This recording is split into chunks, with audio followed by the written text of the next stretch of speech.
We came out of the canyon and walked towards the riverbed.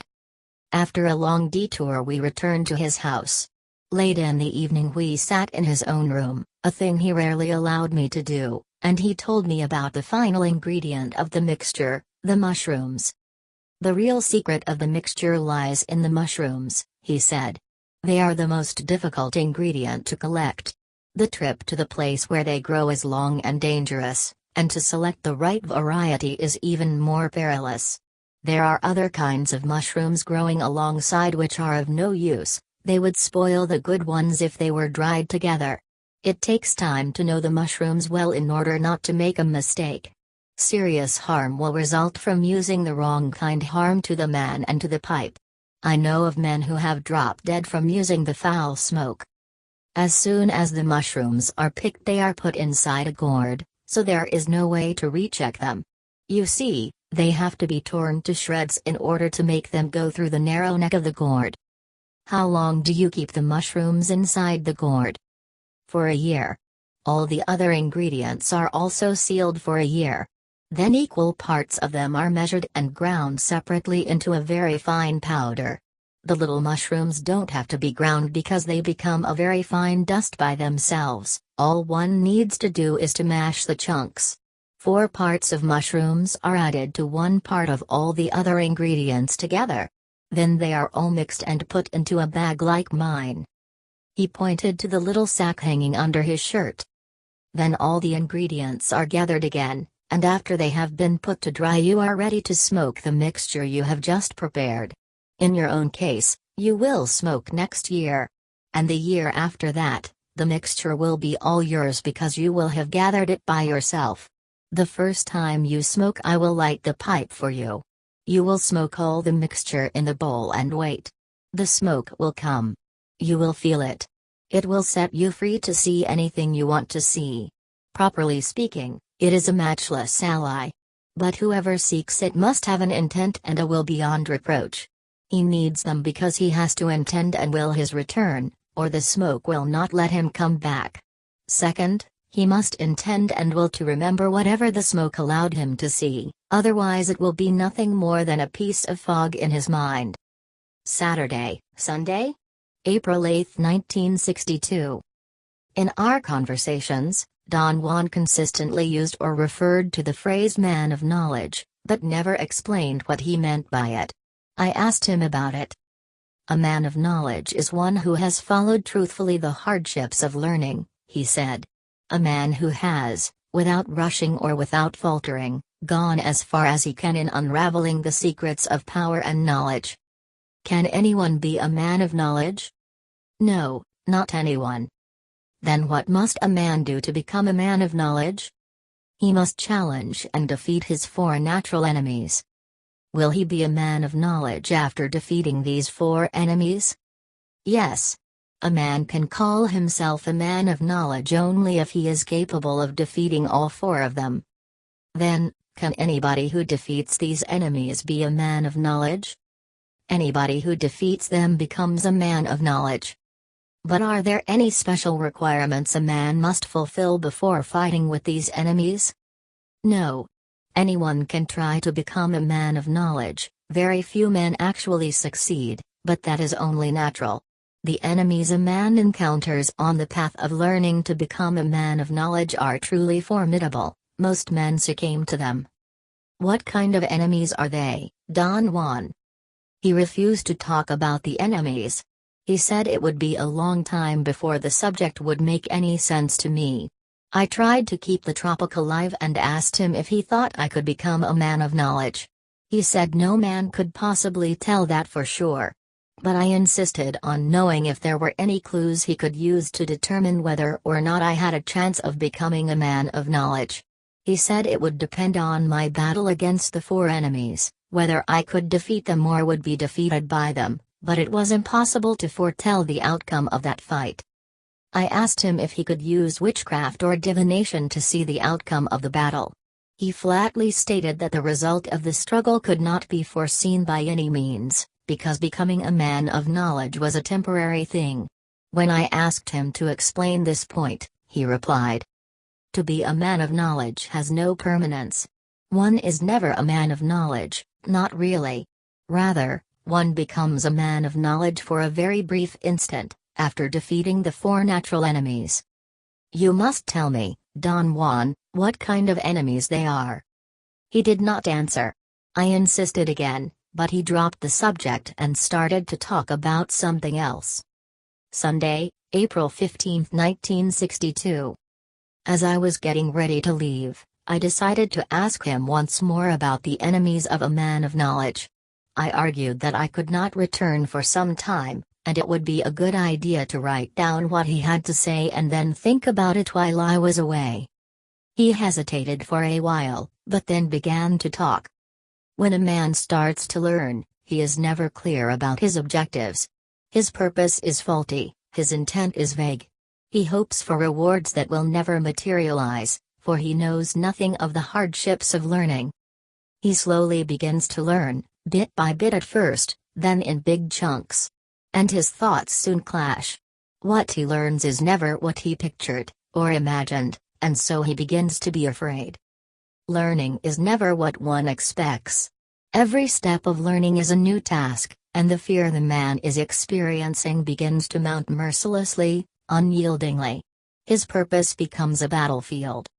And thus he has tumbled upon the first of his natural enemies, fear. A terrible enemy, treacherous, and difficult to overcome. It remains concealed at every turn of the way, prowling, waiting. And if the man, terrified in its presence, runs away, his enemy will have put an end to his quest. What will happen to the man if he runs away in fear? Nothing happens to him except that he will never learn. He will never become a man of knowledge. He will perhaps be a bully or a harmless, scared man. At any rate, he will be a defeated man. His first enemy will have put an end to his cravings. And what can he do to overcome fear? The answer is very simple. He must not run away. He must defy his fear, and in spite of it he must take the next step in learning, and the next, and the next. He must be fully afraid, and yet he must not stop. That is the rule. And a moment will come when his first enemy retreats. The man begins to feel sure of himself. His intent becomes stronger. Learning is no longer a terrifying task. When this joyful moment comes, the man can say without hesitation that he has defeated his first natural enemy. Does it happen at once, Don Juan, or little by little? It happens little by little, and yet the fear is vanquished suddenly and fast. But won't the man be afraid again if something new happens to him? No. Once a man has vanquished fear, he is free from it for the rest of his life because, instead of fear, he has acquired clarity, a clarity of mind which erases fear. By then a man knows his desires, he knows how to satisfy those desires. He can anticipate the new steps of learning, and a sharp clarity surrounds everything. The man feels that nothing is concealed. And thus he has encountered his second enemy, clarity. That clarity of mind, which is so hard to obtain, dispels fear, but also blinds. It forces the man never to doubt himself. It gives him the assurance he can do anything he pleases, for he sees clearly into everything. And he is courageous because he is clear, and he stops at nothing because he is clear. But all that is a mistake. It is like something incomplete. If the man yields to this make-believe power, he has succumbed to his second enemy and will fumble with learning. He will rush when he should be patient, or he will be patient when he should rush. And he will fumble with learning until he winds up incapable of learning anything more. What becomes of a man who is defeated in that way, Don Juan? Does he die as a result? No, he doesn't die.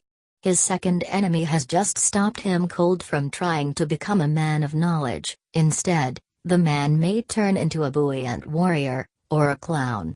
Yet the clarity for which he has paid so dearly will never change to darkness and fear again. He will be clear as long as he lives, but he will no longer learn, or yearn for, anything. But what does he have to do to avoid being defeated? He must do what he did with fear. He must defy his clarity and use it only to see, and wait patiently and measure carefully before taking new steps. He must think, Above all, that his clarity is almost a mistake. And a moment will come when he will understand that his clarity was only a point before his eyes. And thus he will have overcome his second enemy, and will arrive at a position where nothing can harm him anymore. This will not be a mistake. It will not be only a point before his eyes. It will be true power. He will know at this point that the power he has been pursuing for so long is finally his. He can do with it whatever he pleases. His ally is at his command. His wish is the rule. He sees all that is around him. But he has also come across his third enemy, power. Power is the strongest of all enemies. And naturally the easiest thing to do is to give in. After all, the man is truly invincible. He commands, he begins by taking calculated risks, and ends in making rules, because he is a master. A man at this stage hardly notices his third enemy closing in on him. And suddenly, without knowing, he will certainly have lost the battle. His enemy will have turned him into a cruel, capricious man. Will he lose his power? No, he will never lose his clarity or his power. What then will distinguish him from a man of knowledge? A man who is defeated by power dies without really knowing how to handle it. Power is only a burden upon his fate. Such a man has no command over himself, and cannot tell when or how to use his power. Is the defeat by any of these enemies a final defeat? Of course it is final. Once one of these enemies overpowers a man, there is nothing he can do. Is it possible, for instance, that the man who is defeated by power may see his error and mend his ways? No. Once a man gives in, he is through.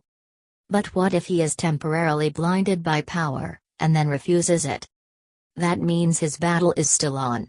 That means he is still trying to become a man of knowledge.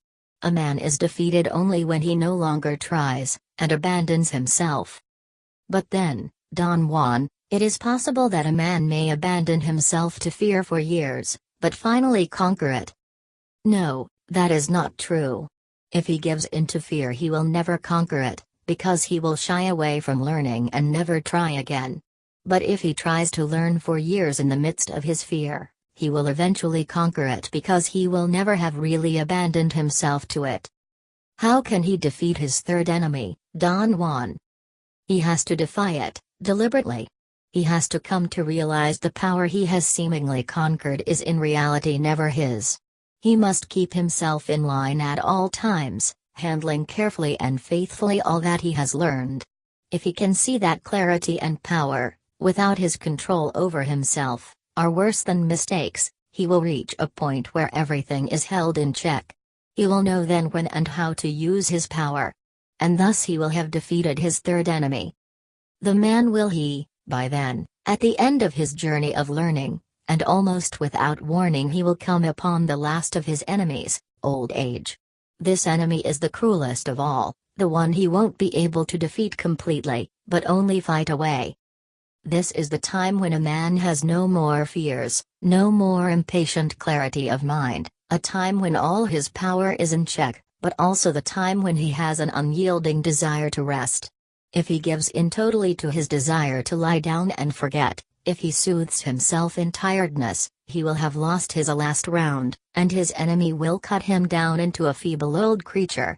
His desire to retreat will overrule all his clarity, his power, and his knowledge.